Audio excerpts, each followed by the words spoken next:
भक्तों, श्राद्ध पक्ष में श्राद्ध करने के 6 बड़े लाभ प्राप्त होते हैं। तुलसी से पिंडार्चन किए जाने पर पितृगण प्रलय पर्यंत तृप्त रहते हैं। तुलसी माता की गंध से प्रसन्न होकर गरुड़ पर आरूढ़ होकर विष्णु लोक चले जाते हैं। पितृ प्रसन्न होते हैं तो सभी देवता प्रसन्न हो जाते हैं। श्राद्ध से बढ़कर कोई कल्याणकारी कार्य नहीं है। वंश वृद्धि के लिए पितरों की आराधना ही एकमात्र उपाय बताया गया है। आयु पुत्रान यशा स्वर्ग कीर्तिम पुष्टिम बलम श्रियम पशुन सौख्यम धनम धान्यम प्रापण्यात पितृ पूजनात्। भक्तों, श्राद्ध कर्म से मनुष्य की आयु बढ़ती है। पितृगण मनुष्य को पुत्र प्रदान कर वंश का विस्तार करते हैं।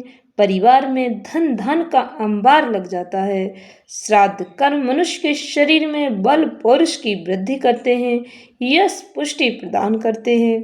पितरगण स्वास्थ्य बल श्रेय धन धन आदि सभी सुख स्वर्ग मोक्ष प्रदान करते हैं। श्रद्धा पूर्वक श्राद्ध करने वाले के परिवार में कभी कोई कलेश नहीं रहता।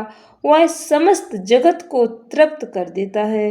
भक्तों, श्राद्ध पक्ष के 16 दिनों की महिमा बड़ी अपरंपार बताई गई है। श्राद्ध पक्ष में पूर्वजों के निमित्त किए गए श्राद्ध कर्म का पुण्य फल अनंत गुना प्राप्त होता है।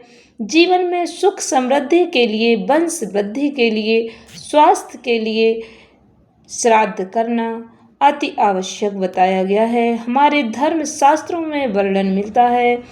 16 दिन श्राद्ध पक्ष के पितरों के निमित्त प्राप्त होते हैं। साल में 12 महीने होते हैं। 12 महीनों के ये 16 दिन हम मनुष्यों के लिए अति महत्वपूर्ण होते हैं। भक्तों, आश्विन मास के पितृ पक्षों में पितरों को यह आशा रहती है कि हमारे पुत्र पौत्र आदि हमें अन्न जल से संतुष्ट करेंगे।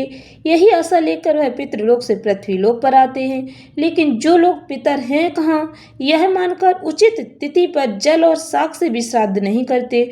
उनके पितृ दुखी और निराश होकर शाप देकर अपने लोक वापस लौट जाते। बद्ध होकर श्राद्ध न करने वाले अपने सगे संबंधियों का रक्त चूसने लगते। इस अभिशप्त परिवार को जीवन भर कष्ट ही कष्ट झेलना पड़ता है। मरने के बाद नरक में जाना पड़ता है। मार्कंडेय पुराण में बताया गया कि जिस कुल में श्राद्ध नहीं होता उसमें दीर्घायु निरोग वीर संतान जन्म नहीं लेती, परिवार का कभी मंगल नहीं होता। इसलिए श्राद्ध अवश्य करना चाहिए। श्राद्ध के 16 दिनों का महत्व समझना चाहिए।